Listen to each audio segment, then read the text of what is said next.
ধন্যবাদ আপনাকে। আমি এই মুহূর্তে রয়েছি তেজগাঁও যে ফিলিং স্টেশন রয়েছে সেই ফিলিং স্টেশনে।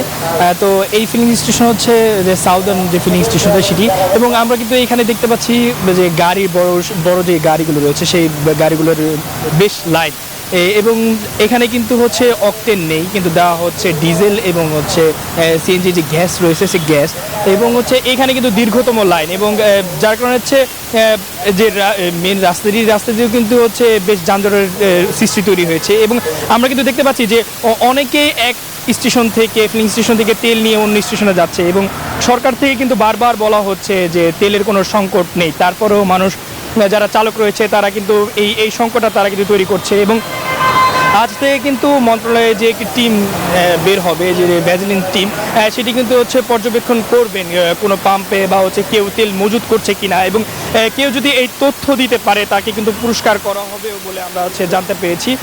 এবং আমরা যদি একটু আজকে এই পাম্পটিতে দেখাতে চাই, এই পাম্প কিন্তু এখন পর্যন্ত তেল নেই। তারা বলছিলেন যে 2টা নাগাদ তাদের কাছে তেল আসবে, এবং আমরা আজকে ঢাকার বেশ কিছু পাম্প ঘুরে এই চিত্রই দেখতে পাচ্ছি যে তেল কিন্তু এখনও তাদের সরবরাহে আসেনি।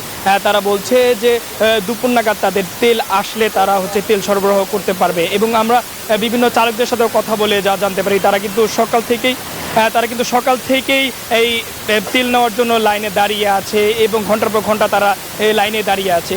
তো রাজধানীর তেজগাঁও থেকে এই ছিল আমার কাছে সর্বশেষ তথ্য। রুবা। মামুন, আপনাকে ধন্যবাদ।